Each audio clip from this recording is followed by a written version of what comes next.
Oke, perkenalkan, nama saya Auto Gesi Lerjit Mau dari kelas 3B KBG jurusan Sipil Prodi D4 Konstruksi Bangunan Gedung.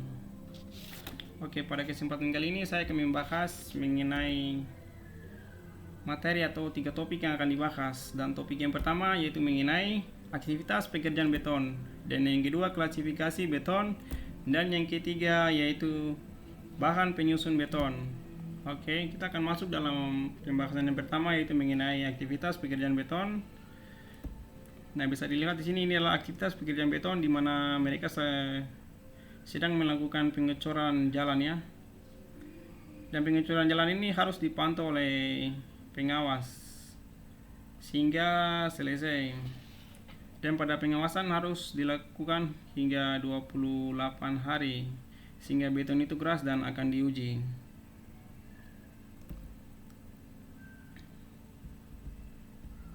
Oke, next saja. Klasifikasi beton. Sifat dan karakteristik material penyusun beton akan mempengaruhi kinerja beton yang dibuat. Beton ini harus disesuaikan dengan kelas dan mutu beton. Mulyono 2005. Beton juga dapat diklasifikasi berdasarkan berat satuan SNI 03 2847 sampai 2002 menjadi beberapa golongan seperti pada tabel di bawah ini. Oke, kita akan melihat penjelasan. Dan tabel di bawah ini yaitu beton ringan yaitu kurang dari 1900 kg meter kubik, dan beton normal yaitu sekitar 2100 kg meter kubik sampai 2500 kg meter kubik. Dan beton berat itu lebih besar ya, sama dengan 2500 kg meter kubik. Oke, next. Teknologi pembuatan beton. Beton berdasarkan cara pembuatannya. Tahapan pembuatan beton. Yang pertama, analisa bahan. Yang kedua, mix design. Yang ketiga, pencampuran. Dan yang keempat, percetakan. Dan yang kelima, perawatan. Material penyusun beton. Bahan pembentuk beton. Agregat halus. Ini adalah bahan-bahan pembentuk betonnya: agregat halus, agregat kasar, ada semen, air, dan juga aditif atau bahan tambahannya dari pembuatan beton. Untuk material tersebut agar dapat digunakan sebagai bahan penyusun beton yang dapat menghasilkan kualitas beton yang cukup bagus, maka masing-masing bahan tersebut harus lolos syarat uji material yang telah ditetapkan. Jadi dari material tersebut harus lolos syarat uji ya, yang sudah ditetapkan. Oke, beton berdasarkan bahan pengisi agregat.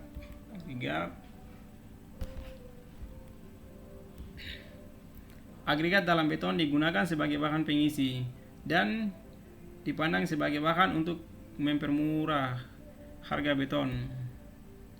Agregat dalam beton merupakan volume terbesar, basement 3/4 volume beton 60-70%. Maka untuk mendapatkan beton yang baik perlu mutu agregat yang baik pula, dan sifat-sifat agregat mempengaruhi sifat daya tahan beton karena sifat-sifat fisiknya, sifat kimianya akan mempengaruhi sifat panas.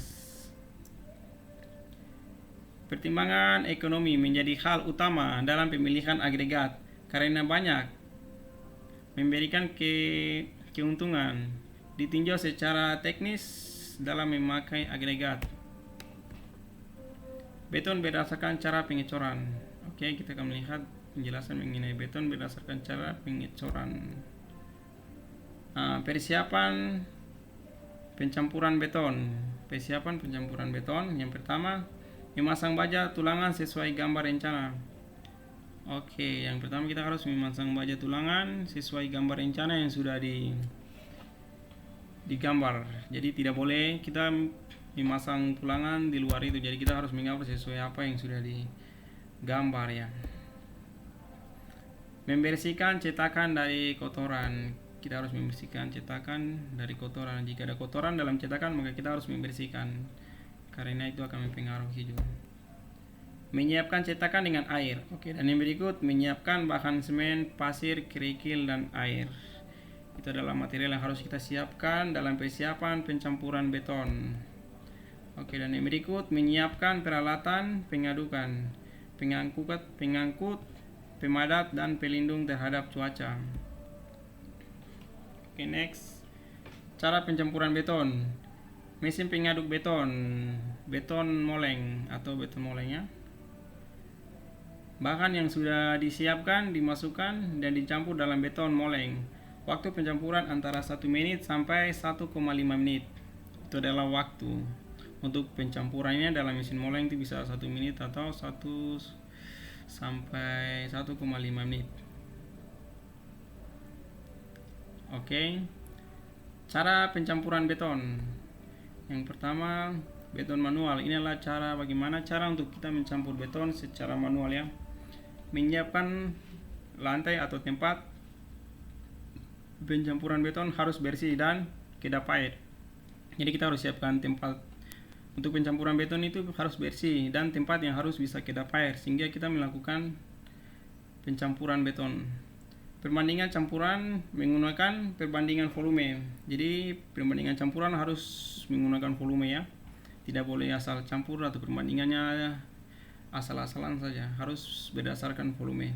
Pencampuran beton dilakukan di bawah atap supaya terlindung dari panas dan air hujan. Jadi pencampuran beton itu harus dilakukan di bawah atap atau tempat yang bisa terlindung dari panas dan air hujan.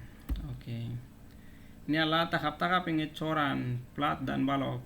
Kita bisa melihat dari gambar ini adalah proses pengecoran. Pada gambar ini adalah semennya, campuran dari agregat halus, agregat kasar, semen dan juga air, dan ini adalah tulangan. Oke. Proses pengecoran beton secara bertahap. Oke, yang pertama, beton yang berasal dari truk ready mix akan dialihkan langsung ke concrete pump. Setelah dari concrete pump yang sudah di ready mix akan dipompa dan dialihkan menuju ke bagian elemen struktur bangun yang akan dilakukan pengecoran pompa. Yang digunakan bisa disesuaikan dengan cara dilepas ataupun disambung. Oke. Setelah proses penuangan beton, maka harus segera diratakan dengan menggunakan alat pengakur agar beton cepat tersebar dengan merata. Setelah proses perataan selesai, maka akan dilakukan pemadatan menggunakan concrete vibrator. Proses pemadatan beton bertujuan untuk mengeluarkan udara yang terperangkap di dalam beton sehingga menjadi lebih padat dan menghasilkan beton berkualitas. Setelah itu, tunggu beberapa saat dan permukaan beton harus langsung diratakan menggunakan papan kayu agar hasilnya lebih halus. Berdasarkan kuantikan SNI 03 6468 sampai 2000, AC 318, AC 3600, E363R sampai 92. Dari benda uji silinder, dia 15 cm dan tingginya adalah 30 cm. Beton mutu rendah, low strength concrete. FC-nya adalah kurang dari 200 MPa. Beton mutu sedang, medium strength concrete. FC-nya adalah 21 MPa sampai 40 MPa. Beton mutu tinggi, high strength concrete. FC-nya adalah lebih besar, 41 MPa. Oke. Beton berdasarkan penulangan. Komponen struktur beton bertulang. Kita bisa melihat di gambar di bawah ini adalah komponen struktur beton bertulangnya dari suatu konstruksi bangunan.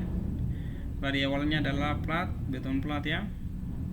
Dan naik slope dan lantai, dan ini adalah balok, dan ini adalah lantai 2. Dan platnya ada di sekitar sini ya.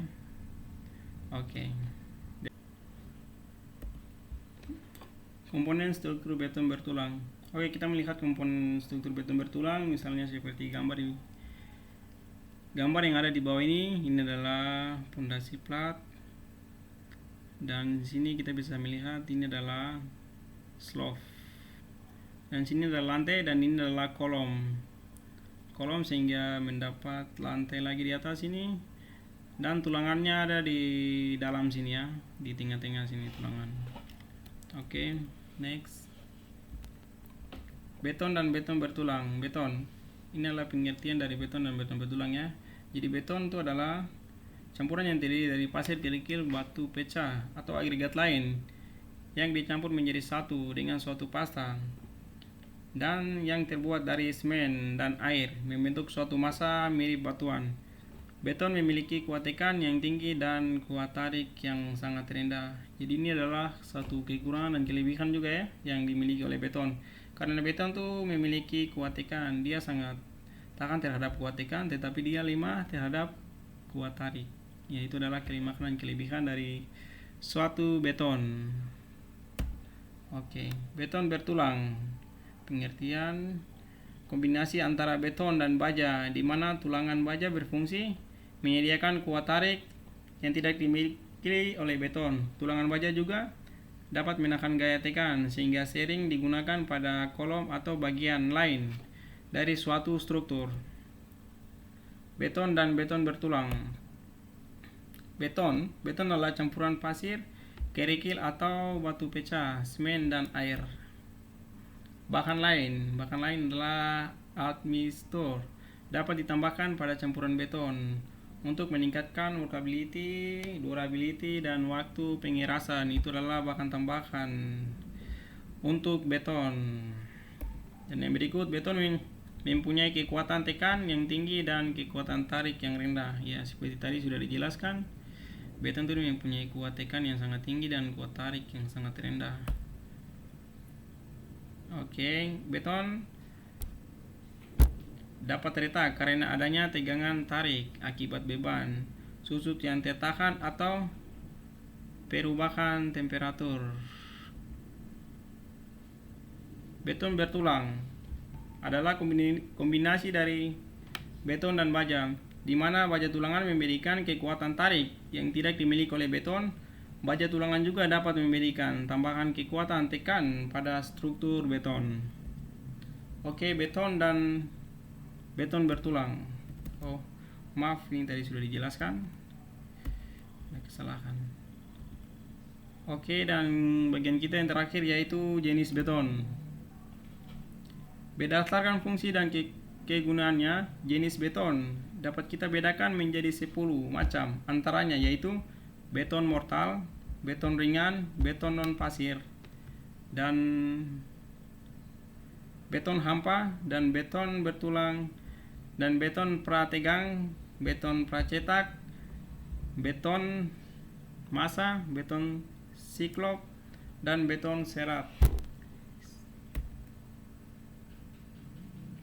Oke. Bahan penyusun beton. Bahan penyusun beton. Beton adalah suatu campuran dari beberapa bahan batu-batuan yang direkatkan oleh bahan ikat. Beton dibentuk dari agregat campuran halus dan kasar, dan ditambahkan dengan pasta semen Portland atau PC. Semen adalah bahan pengikat hidrolis yang terbuat dari penggilingan halus, kerikil, dan gips. Bila dicampur air didiamkan, akan mengikat, mengeras, membentuk, dan direndam dalam air tidak larut. Air diperlukan pada pembentukan semen yang mempengaruhi terhadap sifat kemudahan pengerjaan adukan beton, workability, kekuatan susut, dan kewetan beton. Oke, agregat. Agregat yang dimaksud di sini adalah agregat halus dan agregat kasar, di mana agregat halus itu ialah pasir dan agregat kasar ialah kerikil. Agregat adalah butiran mineral alami yang berfungsi sebagai bahan pengisi dalam campuran mortal atau beton. Agregat umumnya digolongkan menjadi 3 kelompok, yaitu batu. Umumnya besar butiran lebih dari 40 mm. Kerikil untuk butiran antara 5 sampai 40 mm, itu adalah ukuran dari kerikil. Dan pasir untuk butirannya itu adalah 0,5 sampai 5 mm. Itu adalah ukuran-ukuran dari agregat. Oke, itu adalah hasil presentasi saya. Sekian, terima kasih.